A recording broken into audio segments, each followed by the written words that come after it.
Bencana tsunami di Provinsi Aceh sebagai salah satu bencana alam terdahsyat yang terjadi pada abad ini.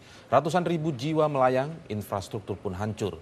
8 tahun sudah peristiwa itu berlalu. Kehidupan di Aceh pun harus terus berjalan. Pemirsa, kami berbincang-bincang dengan Presiden Susilo Bambang Yudhoyono untuk mengenang kembali tragedi tsunami 8 tahun lalu. Tsunami juga menjadi pintu bagaimana perdamaian bisa tercipta di sana. Berikut wawancara eksklusif Najwa Shihab dengan Presiden Susilo Bambang Yudhoyono. Mengenang sewindu tsunami Aceh dan perdamaian yang kini tercipta, bukan untuk mengorek luka lama atau membuka dendam konflik berkepanjangan, tetapi untuk memetik pelajaran dan menelisik persoalan yang masih mengganjal. Dari Istana Negara, inilah wawancara eksklusif Metro TV dengan Presiden Susilo Bambang Yudhoyono. Assalamualaikum Bapak. Assalamualaikum, apa kabar? Alhamdulillah sehat-sehat. Alhamdulillah. Apa Suaranya kabar, cerah Bapak? ya? Iya, cuacanya bagus sekali. Bagus, mana? Terima kasih sekali waktunya Baik, untuk kami, makasih. Pak. Makasih. Alhamdulillah. Iya. Bertepatan 8 tahun tsunami, Pak. Banyak kenangan, tapi tentunya juga banyak momen dan pelajaran yang bisa kita petik. Nanti saya ingin tanyakan Bapak beberapa hal. Bagus, saya kira timingnya pas karena bukan hanya Indonesia, tapi juga dunia sebetulnya banyak memetik pelajaran dari tsunami itu. Ada banyak pencapaian, tapi juga ada banyak Iya. PR-PR yang tersisa Banyak. yang bisa kita... Masih sangat banyak PR-nya, baik untuk this government maupun bahkan pemerintahan yang akan datang.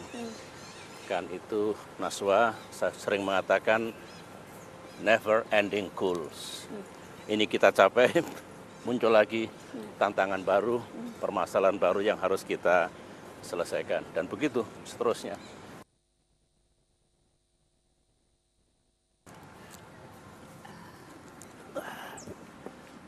Presiden SBY ketika tsunami pertama kali terjadi 26 Desember 8 tahun yang lalu, pertama kali Bapak Presiden mendapatkan informasi itu dari siapa? Apakah Bapak masih ingat? Saya waktu itu di Jayapura baru selesai meninjau bencana di Nabire. Saya pertama-tama menerima dari staf khusus Andi Malarangeng dan Dino Patijalal. Meskipun setelah itu saya berkomunikasi dengan Wakil Presiden Yusuf Kala, Panglima TNI dan Kapolri.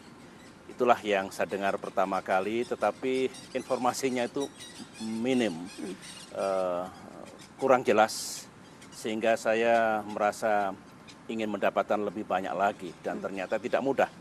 Belakangan saya tahu bahwa lumpuh telekomunikasi yang ada di Aceh. Itu yang saya terima pertama kali. Jadi yang pertama itu belum mengetahui dahsyatnya bencana sedemikian besar ya Pak? Belum. Itu secara inkremental. 1 jam kemudian yang tadinya korbannya hanya belasan menjadi puluhan, kemudian sekian jam kemudian mendekati 100 dan akhirnya lebih dari 100. Itu betul-betul tidak sekali masuk ke saya informasinya. Instruksi pertama yang Bapak berikan waktu itu berupa apa? Instruksi ini berkali-kali ya ketika saya berkomunikasi dengan Wapres Panglima TNI Kapolri, saya langsung keluarkan instruksi untuk melakukan segala sesuatunya. Sidang kabinet terbatas di Jayapura malam harinya, saya juga lakukan instruksi dan bahkan ketika mendarat di Melaboh, kemudian 2 hari setelah itu di Banda Aceh, instruksi saya lebih jelas lagi karena setelah melihat situasi di lapangan. Jadi intinya instruksi untuk melakukan tanggap darurat, utamanya menyelamatkan jiwa manusia yang masih bisa diselamatkan.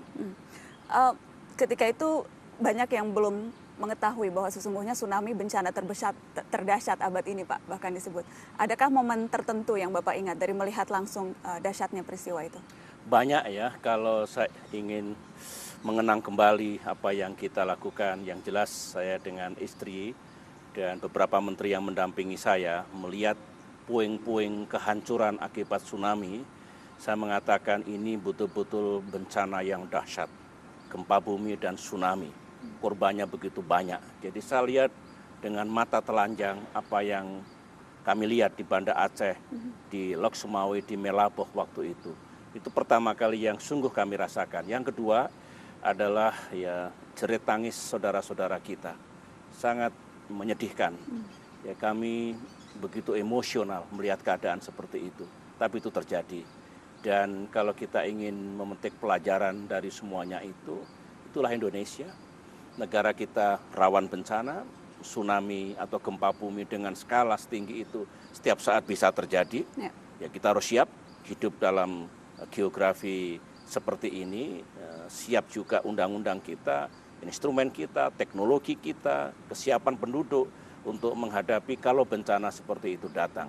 Itulah yang menurut saya not only memory, tetapi juga pelajaran yang bisa kita petik dan bagaimana kita ke depan. 8 tahun setelah berlalu, Pak, apa yang kini menjadi prioritas utama pemerintahan di Aceh? Pertama, setelah diberlakukan Undang-Undang Otonomi Khusus diperluas, memberikan ruang yang lebih besar kepada putra-putra Aceh untuk membangun Aceh sekarang ini dan ke depan, maka pemerintah Aceh harus berusaha sekuat tenaga untuk mengembangkan perekonomian dan kesejahteraan bagi rakyatnya. Itu yang pertama. Yang kedua, ingat bahwa meskipun rekonstruksi Aceh pasca bencana telah dilaksanakan dengan baik dan diakui oleh dunia, tetapi trauma akibat bencana itu masih memerlukan penanganan berlanjut. Ini menyangkut hati dan pikiran anak-anak kita yang ada di Aceh. Jadi pendidikan menjadi sangat penting.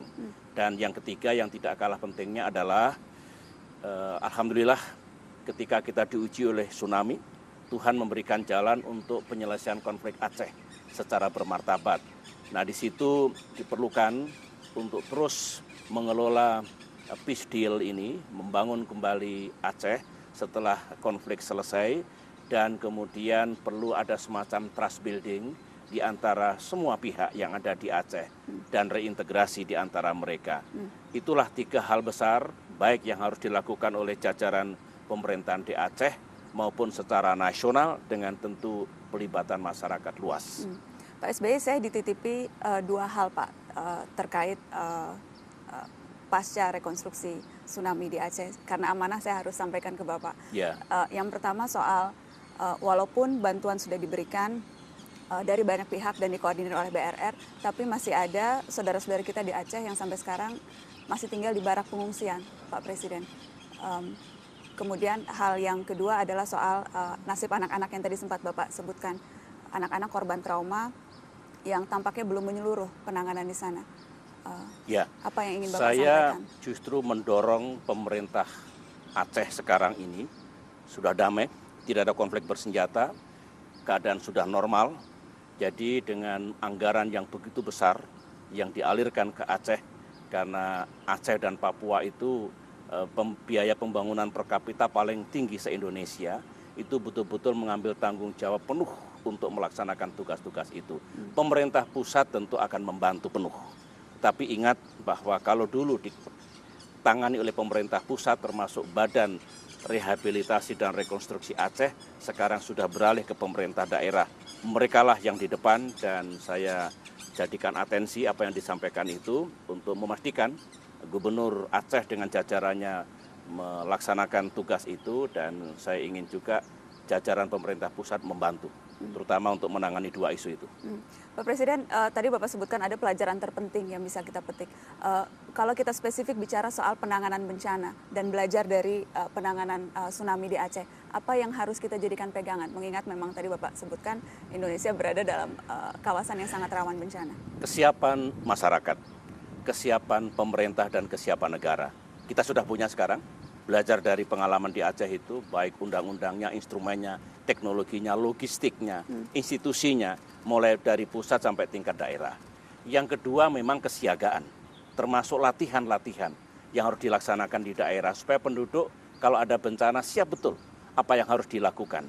Dan di atas segalanya kepemimpinan, semua level itu sangat penting. Jadi kalau para pemimpin bertanggung jawab sebelum ada bencana, melatih, mempersiapkan masyarakatnya, mempersiapkan pemerintahan yang ada di wilayahnya, dan kemudian ketika bencana datang, memimpin, turun ke lapangan, mengendalikan, mengatasi masalah, saya kira itu akan bisa dilaksanakan dengan baik.